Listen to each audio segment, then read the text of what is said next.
Ooh, wait. I'm pooped, good people.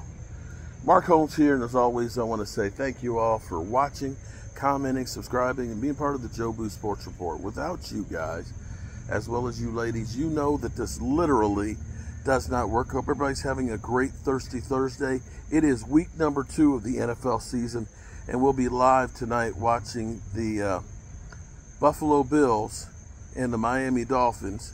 And my dad's taking Miami Dolphins, giving up 2 on the game. So there's that. Anyway, we have some news, some interesting news to say the least. We have news on Jake Ferguson, who's trying to do something in practice today, who hopes to be able to play and not miss any time. But you do realize that next Sunday we have the Baltimore Ravens. And this game is actually key because Baltimore's not going to be easy out. Neither is New Orleans. But you don't want to go out and start 1-1 and then have to play Baltimore with the potential of starting out 1-2. That's not something you want to do. But the good news is both of those games are in AT&T, so that is helpful.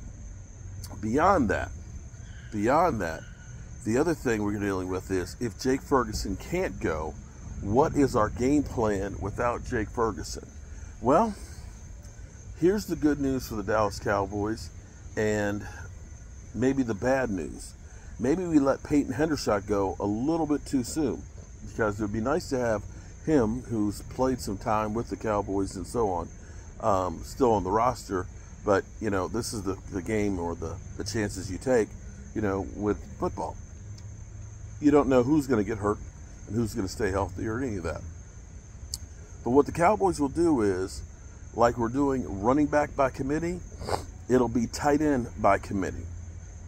And we have 4 guys that will have to take up the slack. There is the number 2 draft pick and a guy that you would love to actually take up the slack, which would be Schoonmaker. Schoonmaker, our Cowboys draft pick last year, who has been hurt more than he's been healthy, is finally healthy, and will get a chance to do some of that playing, getting some of that playing time as well. So hopefully our second round pick will start paying some dividends, because we didn't get much so far from him. Beyond that, we also have a surprise, which a lot of people may not realize. If you ever followed the Washington Redskins back in the day with Joe Gibbs, what Joe Gibbs did was he came up with the one-back offense. And what he did was basically he took the fullback and he called him, basically moved him between where the tight end normally lines up and where the fullback would normally line up. So basically he's kind of a little bit back behind the tackle, and they called him an H-back. Basically, it's a hybrid position between being a tight end and a fullback. He does a lot of the same things. He's going to block and do things like that. And that's where they've been using Hunter Lipke as a fullback / tight end. Last week, after Jake Ferguson got hurt, he was playing some tight end. So versatility, and as Stephen Jones would like to say, position flex. We like position flex. Okay, got your position flex right here. Beyond that, we have John Stevens. John Stevens, who actually has looked really, really good in training camp and definitely has a lot of hype with him, and definitely somebody who bears watching. Now, here's the thing about tight ends is typically tight ends take some time before they are really ready to rock and roll. Tight ends are one of those positions that literally take years to really get down pat, because you are a hybrid position. You're a wide receiver. You're a blocker. You are the everything man. You are the ultimate position flex, as Stephen Jones would like to call you. And then there is Brent Spanford, another young guy who will also be in the mix and will probably get some playing time as well. Now, Mike McCarthy does like to use the 2 tight end sets out there, but it may be less and less of that because of not having Jake Ferguson. When you have Jake Ferguson, who is truly your best tight end and an up-and-coming player, you can play a lot differently than when you have young guys who haven't really played that much. Hopefully, we can find a way to get a win here against New Orleans, which will be a tall task. I know New Orleans last week looked like world killers, but they were going against the Carolina Panthers. Not exactly one of the premier teams right now in the NFL, but still, they're an NFL team, so there's that. But we'll see.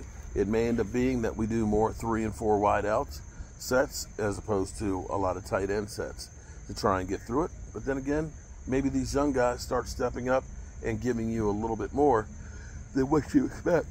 Ugh. I don't know why I'm so sleepy today. Been up underneath a freaking house. This red brick house is constantly like, whether I want to or not, constantly improving it. My wife wanted to have these string lights that are up here, which is fine and good, but the problem is they're up high and the outlet's down there low.